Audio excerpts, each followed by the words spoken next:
Welcome back to my channel, The Transparent Homeschool. My name is Beth. Today I'm going to be bringing you a game schooling video about language arts. Now, language arts encompasses a lot of different topics and categories, so I kind of just pick and chose what I have here. I think it's a pretty good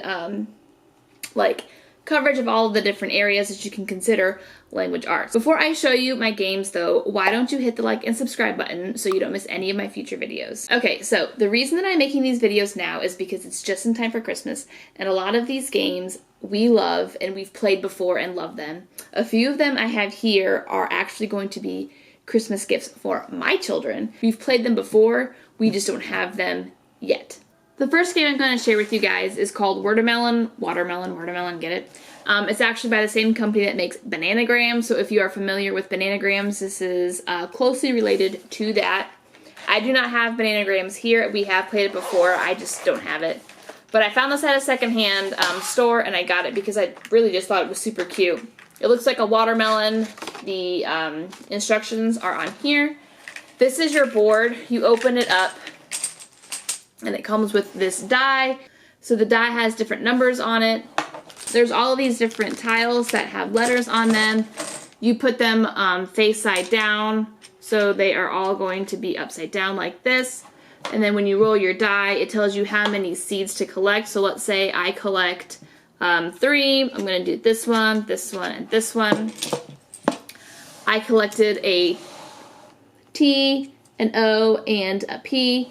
So obviously I could make the word pot or top, and I would get those tiles.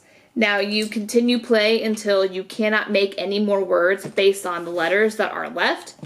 And when that happens, the person with the most tiles wins the game. We try to help our children because sometimes they don't see the words that we see. So just keep that in mind. If you are playing with younger players, you might have to help them with some words. So this one is Watermelon. The next one I have for you is Miss Bernard is a wild card.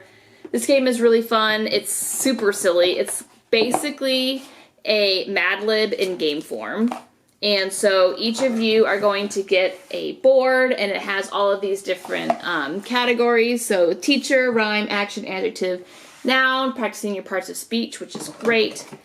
You have a scorecard, and then you have all of these different cards. And so you are trying to collect all of these different cards, put them on your board in the different categories that they go, and you will essentially make up a really silly sentence. You want to be the first person to complete a sentence. You get the point, you win. The sentences get really silly sometimes, and you just have to be aware that you're playing with children, and so they will think some things are really funny. So this is a really fun game. The next one I have to share with you are Rory Cubes, Rory Story Cubes. These are actually going to be stocking stuffers for my children. I have 3 different versions. I have the classic version here, actions, and voyages.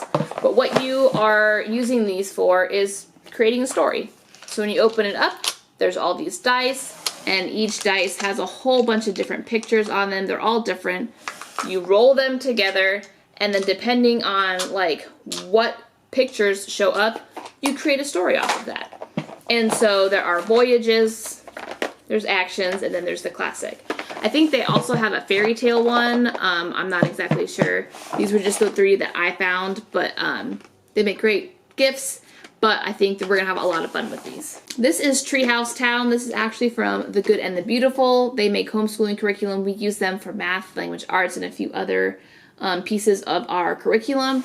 But this is a parts of speech game. Again, with language arts, there's so many different facets of language arts. This just happens to be grammar. So you have a spinner, you have a bunch of different colored houses, and then you have all of these different cards. When you spin the spinner, it lands on a part of speech. And then if you have that in your hand, so this is search.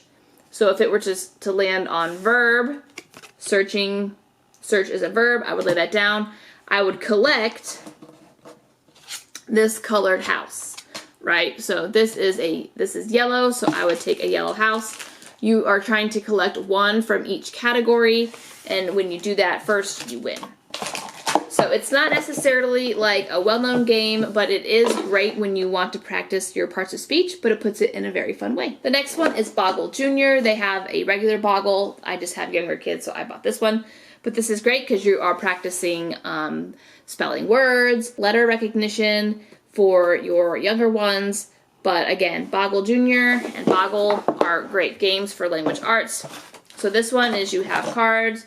One side has CBC words, one side has 4-letter words. It comes with this stand and this flap here, so you can either leave the word open and then just match the letters from the cubes here, or you can cover it. You can cover the word, and then you would have to spell this using those tiles. So you can really tailor it for any age that you need to, but we have actually played both ways. The next game I'm going to share with you guys is Last Letter. This is new for us. It will be a gift.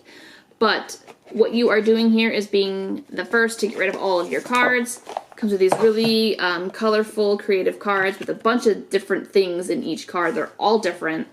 I'll just show you a few of them real quick. Like, they're all different. All of them are. And so what you are doing is trying to be the first one to get rid of your cards. So you would find something in your card. You would say Eskimo. It obviously ends with the letter O. So then the next person is trying to find something in their picture that starts with the letter O, and they would say it. So this is ogre. So ogre ends with an E. So this would be Egypt. And then you could keep going like that. Again, you are trying to be the first one to get rid of all of your cards. You are dealt so many cards, and then the person who gets rid of all your cards wins. We've played this game many times, Word on the Street. This is a spelling game. It says on here 12 to adult. I play with all of my children. My 8-year-old plays. She still needs help. And then my 4-year-old is just on my team, and I tell her what letters to give me. So this is the board. It's just a really long board, okay? And it has 2 streets on it. And what you are doing is you are using all of these letter tiles. There's all kinds of different letter tiles. And you put them in alphabetical order on the board. There are no vowels. Someone pulls a card, and this says an animal that is black, white, or black and white. So you could say panda, and then you would come over here to P. So P-A-N-D-A. And the tiles would move 1 square over. So if they moved 1 square over again for another word and then 1 square over, I would get that tile. The person who collects 5 tiles wins.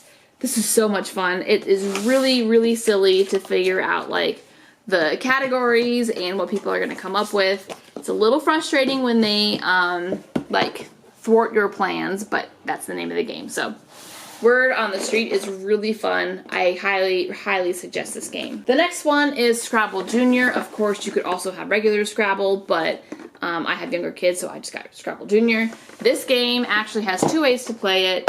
You can choose. The board is double-sided, and depending on which version you choose, that's the side of the board that you play. This is the side of the board that we most often play. You are trying to make these words, and if you make a word that is your color, you get double points. But here are all of the letter tiles in here. The other side of the board is like a regular Scrabble board where you are trying to create your own words, and then you have to branch off of other people's words. The only difference is there's no points on the actual board. But we play this often. Like I said, we usually play the side with the letters that are already on there.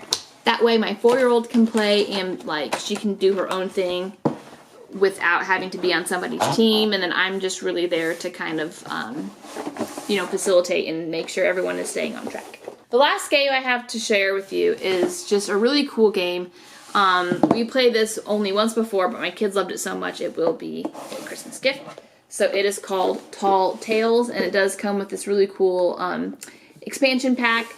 This is also along the same lines as the story cubes, where you are creating stories. And I noticed with this game that some of my children are very long-winded, and so we had to put like a time limit on it. But basically you get these environment cards, and there's all kinds of different ones. Like I said, we just bought this. They're not even punched out yet. And then you get to choose so many things from this bag. And there are all kinds of different things. Here are a pair of boots. They're all rubber too, by the way. Here's a person. Here is a dragon. This is an airplane. This is a boat, a book, and a sun. And so depending on what environment cards you get, with the tokens that you chose, you have to create a story about that. Now, in the expansion pack, this one comes with just a few more environment cards. Just 4 more environment cards, but it comes with a whole nother pack of people. So I'm assuming there's not a lot of people in here. That's why they made a people expansion pack. And so when we played this, like I said, I figured out that one of my children are very long-winded, but all of my children loved playing this game. The only thing that I foresee being an issue is how small the rubber pieces are, and I have a 10-month-old, and so that's going to be something that I have to really keep an eye on, because they're going to want to play this like on their own and just look at and play with the pieces. So we'll see how that works. But this is Tall Tales with the expansion pack for the people. Okay, so that's all I have to show you with language arts games. Remember at the beginning of the video I told you language arts spans so many different categories, you know, like creative writing, parts of speech, all of that stuff. And I feel like these games that I have kind of span a lot of those topics. So if you found any that you found interesting, go ahead and get them and see if they work out for your family. There are tons more that I want to have. I have a list, and every once in a while we just get one and we play it as a family and see if we like it.